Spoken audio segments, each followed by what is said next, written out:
আমরা সবাই অসাধারণ সব গল্প দেখেছি, কিন্তু তুমি কি কখনো এমন কোনো ডাইনির কথা শুনেছো যে সব জাদুবিদ্যা জানে, শুধুমাত্র সে খুব সুন্দরী বলেই? অথচ তাকে হুইস্কি প্রাণীদের অ্যারেনাতে যোগ দিতে দেওয়া হয়নি। এখন সে কি করবে? চলো দেখি গল্পে। এক মেয়ে কাগজের ফুল বিক্রি করছিল, কিন্তু কেউ তার ফুল কিনছিল না। তখন এক ভালো ডাইনি সেই ফুলগুলোকে জাদুর মাধ্যমে রূপান্তরিত করে দিয়ে সুন্দর ফুলে, এবং এতে সে আকর্ষণীয় গন্ধ দিয়ে দেয়। এরপর দেখা যায় এক ডাইনি, যার নাম ছিল লিটল উইচ। সে একা এক জঙ্গলে বাস করত।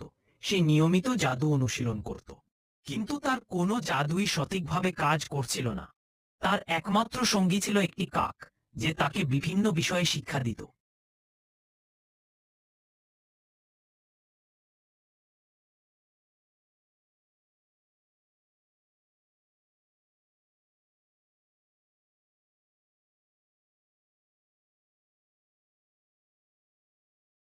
এরপর দেখা যায় দুটি ভাই বোন, টমাস ও তার বোন, একসাথে কথা বলছে। জিজ্ঞেস করে, তুমি কি কখনো কোনো ডাইনিকে দেখেছো? তারা জানতো প্রতি বছর সব ডাইনিরা একবার একসাথে নাচের উৎসবে অংশ নেয়। তখন লিটল উইচ রাতের বেলা তার জাদুকরি ঝাড়ু নিয়ে বাড়ি থেকে বের হয়, এবং সে পর্বতে পৌঁছে যায় যেখানে সব বড় ডাইনিরা উৎসব করছিল। সেভাবে কেউ তাকে চিনতে পারবে না, এবং সে পার্টির মাঝে মিশে যাবে। কিন্তু তখন এক বৃদ্ধা ডাইনি রাম পাম্পল তাকে ধরে ফেলে এবং সবাইকে জানায় এই মেয়েটি আমন্ত্রিত নয়।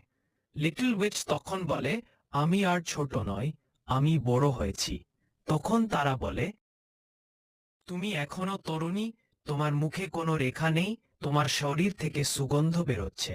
তুমি জানো না এখানে আসা নিষিদ্ধ, যদি না তোমার কোনো আমন্ত্রণ পত্র থাকে। লিটল উইচ তখন বলে, আমি তোমাদের মতো হতে চাই, আমি সব নিয়ম মানব। তখন কিছু ডাইনি বলে তাকে কঠিন শাস্তি দেয়া হচ্ছে, কিন্তু প্রধান ডাইনি বলে তোমাকে একটি বিশাল বই দেয়া হবে, এবং আগামী 1 বছরে তা মুখস্থ করতে হবে। পরের বছর একই দিনে তোমার পরীক্ষা হবে। যদি তুমি সফল হও, তখন তোমাকে ডাইনি হিসেবে গ্রহণ করা হবে। ঝাড়ু পুড়িয়ে ফেলা হয় এবং তাকে জঙ্গলে হেঁটে ফিরতে হয়, 3 দিনের দীর্ঘ পথে, সেই ভারী বই হাতে নিয়ে। বাড়ি ফিরে কাক তাকে বলে, তুমি ভুল করেছ।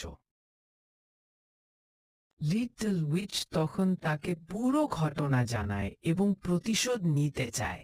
সে বই খুলে জাদুবিদ্যা মুখস্থ করার চেষ্টা করে, কিন্তু উচ্চারণ ঠিক না হওয়ায় বারবার ভুল করে। পরদিন সে দেখতে পায় কয়েকজন নারী ছোট কাঠ সংগ্রহ করছে, কিন্তু বাতাস না থাকায় তারা সমস্যায় ছিল। লিটল উইচ জাদু করে এবং হঠাৎ বাতাস বয়ে আসে, কাঠগুলো জমা হয়। তখন এক সেনাপতি এসে বলে, এই কাঠ অন্য কোথাও নেওয়া যাবে না।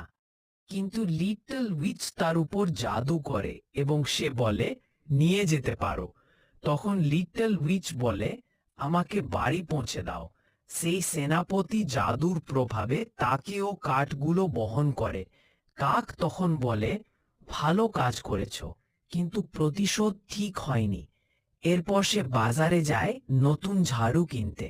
সেখানে সে টমাসের বোনকে দেখতে, যার মা তাকে মিষ্টি কিনে দিতে পারেনি। লিটল উইচ ঝাড়ু এই মিষ্টি কিনে দেয়। তারপর সে দেখে আগের সেই মেয়েটি এখনো ফুল বিক্রি করেছে। তখন সে তার ফুলগুলোকে সুগন্ধি সুন্দর ফুলে রূপান্তরিত করে। মেয়ে খুব খুশি হয়, সব ফুল বিক্রি হয়ে যায়। এবার লিটল উইচ তার নতুন ঝাড়ুতে চড়ে বাড়ি ফিরে যায়, আর টমাস ও তার বোন জঙ্গলে পথ হারিয়ে তার বাড়ি পৌঁছে যায়। তারা দেখে এটাই সেই মেয়ে যাকে তারা বাজারে দেখেছিল। লিটল উইচ তাদের ভালো খাবার খাওয়ায়। টমাসের বোন জানতে চায়, তুমি কি ডাইনি? টমাস বলে, এমন কথা জিজ্ঞেস করো না। কিন্তু লিটল উইচ হেসে জাদু দেখাতে শুরু করে। তারা আনন্দে মুগ্ধ হয় এবং তাকে বিভিন্ন জাদু দেখাতে বলে।